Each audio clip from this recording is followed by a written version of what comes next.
We're now joined by Tommy Little. Tommy, how are you going? I'm good. I'm sorry to disappoint you with my presence.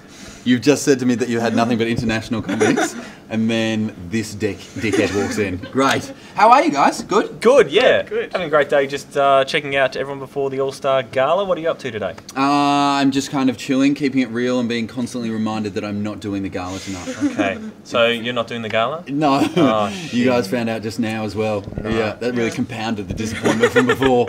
When, oh, God. But you're wearing a suit jacket and everything. Yeah, I know. I'm doing some press stuff. Yeah. So, fun time. Yeah, I know. We should be doing the gala. Lame, huh? So lame. But how are you finding the festival? How's your show looking? Show's ready. Show's ready. But the And festival if I hasn't say that begun with yet. enough confidence, did you believe it? No, I believed it. Yeah, there we No.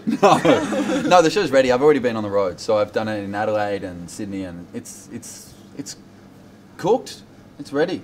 Melbourne audiences just need to turn up. And how much has it been adapted from those sort of test audiences before the main game of Melbourne? Heaps.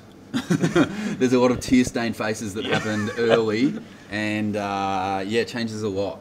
But it's kind of, night to night, and it will still change. From the first night that it happens in festival is pretty different to the last. And how many nights do you give it before you go, the joke's not working, it wasn't in the delivery, it's just a bit of a dud? 3 nights, you go 1 night, it's gone. Well, I've been going for 5 years now. So, I don't know, I couldn't tell you. No, maybe I'm pretty brutal. Maybe 1. Yep. If it's something I really like, maybe 2. Yep. But then if it's something I love, sometimes I don't care. This is what you think at home. You think it's about you, the audience. It's not.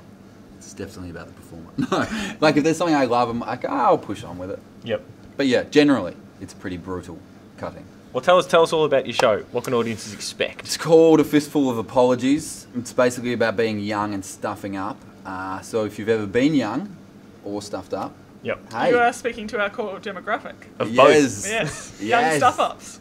Kids, what's the demographic? We're talking probably 14-year-olds watch this show. Well, 12 to 25. The youth 12 to market. 25? Just the youth market. Well, take some time off wanking, leave the house, and come and see my show.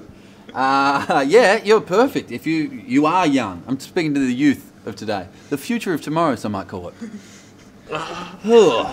Sorry, I vomited a little bit just in my mouth when I said that. But yeah, it's about being young and being stupid. It's definitely not one of those shows that finishes and I go, and this is how you should live your life. Yeah. There's no life lessons in this. It's come and laugh and have a bit of a laugh at my misery. Is it all anecdotal stuff, or is it now that you're being a bit reflective on your young stuff-up years? It's a new term. I haven't heard Keep that. it, yeah. You might have stuff up to that term. No, we'll call Oxford. We'll make it happen. It's a lot about me. It's a lot Yeah. about kind of family as well. I just became an uncle for the first time. Hold your applause. I know you were going to clap at home, but hold your applause. And it made you realise how little you know about children. Completely. Yeah. It was actually that moment. I kind of looked at my niece and I thought, what would I tell you if I had to tell you anything about this life? And I just realised, I just had a tumbleweed just going through my head. And I'm like, I got nothing. So yeah, it's kind of about that kind of stuff. And hopefully getting some answers before she's old enough to ask you the big questions. Yeah, or just handballing the problem. Yeah.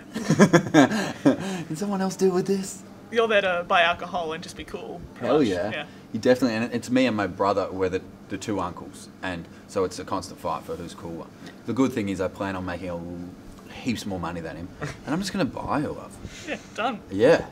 Because when they say you can't do that with kids, up until they're 12, they don't think anything else. It's price tag and that's it. Clearly. And we're like, yeah, sure, he's around more. You know what else is around more?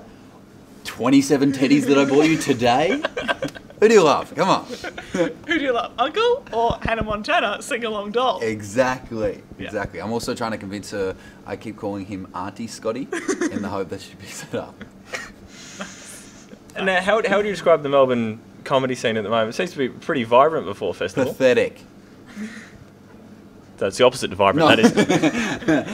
Yeah, it's great. It's great. Melbourne's, it's great. There's a lot of great comics doing a lot of really funny things. So And I guess that's what you want. And there's room sort of going on all out through the week. Do you see it getting any bigger, or does it I don't know. swell with the festival? It's hard to tell. It's one of those things that I'm so involved that I don't really notice Like it's like, you know, if you're putting on weight or something, your pants go up size by size, but then you see your family like, holy shit, you've ballooned in size since last Christmas. So I guess, I mean, comedy is one of those things that happens all year round outside of the festival, and not enough people turn up. Like, it's still kind of very much a fringe art form, and especially if you compare it to something like theatre, where musicals can happen and thousands of people can go every night for a run of a whole musical, which is months. You have comedy nights, which happen, which, you know, the biggest comedy clubs in the country, they only get 200-300 people on a weekend night, and so preaching to the choir, man. This is our entire show. But yeah, I guess it's healthy, but I don't know. Yeah. You know, not enough comedians can still make a living and stuff. So, maybe it's better than it was, but it's still not good, I guess. But in terms of the quality of acts, there's heaps of fun. So that's good. And you're podcasting at the moment? I am. I do a podcast with Ugly Dave Thornton, who some Channel 31 alumni as well. Ugly Dave Thornton. That's the name I've just started calling him. It'll catch on. I'm hoping it catches on. Yeah. Stinky Dave is another good one. That's good. Paulie and Dowd Thornton. Auntie Dave. Yeah, Auntie Dave. Just a team of the thing. Keep going through. It's called, my podcast is called Slap Bang Radio. Yeah, it's cool. So that's more and more comedians now doing podcasts and getting into digital media and getting their stuff out there. What are you doing to differentiate between yourself and the rest? Well, it's kind of like we just do our thing. Yep. Do you know what I mean? It's no... It would be like the question of like stand-up, how do you differentiate yourself from the rest of stand-up? It's like, well, we just do us. Yep. And nobody else is doing us. So it's kind of fun. We do... that said, I mean, a lot of podcasts out are just a couple of people chatting for an hour. Where like we do sketches, they're tight kind of breaks. It's more like if you listen to our podcast, it sounds like it's more like a best of a bigger show, rather than it's just a loose chat. But yeah. Is it? What are your thoughts? I mean, in Britain, there's a big history of sketches on radio and BBC comedy and everything. But in Australia, we never really had that. There was never that to sort of feed up comedians. We had sketches on TV, but that radio avenue was never really tried. Yeah, I guess it's because we're not as old. Like, they have just a bigger history of comedy in general. Yep. And I think just a broader spectrum, a bigger population, a bigger arts range of everything. So I think they've got more of everything than us. And like we've had, you know, like Martin Malloy and stuff, they did sketches, and Tony Martin's always put sketches and stuff. And then he gets the arse.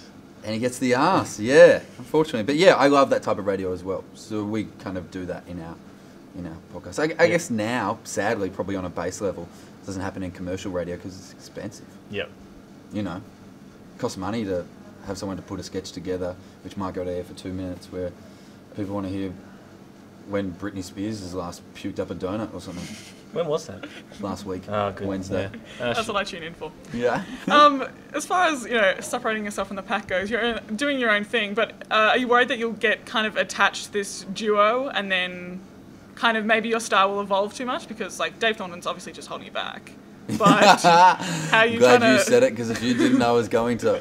Yeah, but just... Oh, am I scared that me and Dave will get... Well, it's just working in a duo when you spend a lot of time just doing a solo thing. Is it hard to adapt, or is it just kind of a new direction, really? No, we're both so selfish we don't care enough what the other person wants. So we don't adapt. We just go, this is what we're doing, cockhead.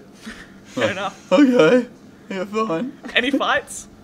Who's wearing the trousers in the relationship, basically? Me, big time. Yeah. Dave wouldn't fight, he's too pretty. Come on. Fair enough. He'll moonwalk away from a fight. Dave dances. Dave dances. We're learning so much about Dave. It's good. Anything else? Like, we've got 3 cameras rolling. Do you have any people you know that you really like? There's a few. Just not worth it. No, I love most people. I don't think there's not many people I don't like. I'm trying to give you someone. Nah. And when you do, you mention them in interviews anyway. So that's fine. No, you know who I've got a beef with at the moment? Who? Adriano Zumbo. You know Celebrity Chef? Yeah. I've got a massive beef with him at the moment. I had a crack at macaroons at my last live show. He was there, and so he sent me a slightly abusive letter. He took the macaroon insult personally.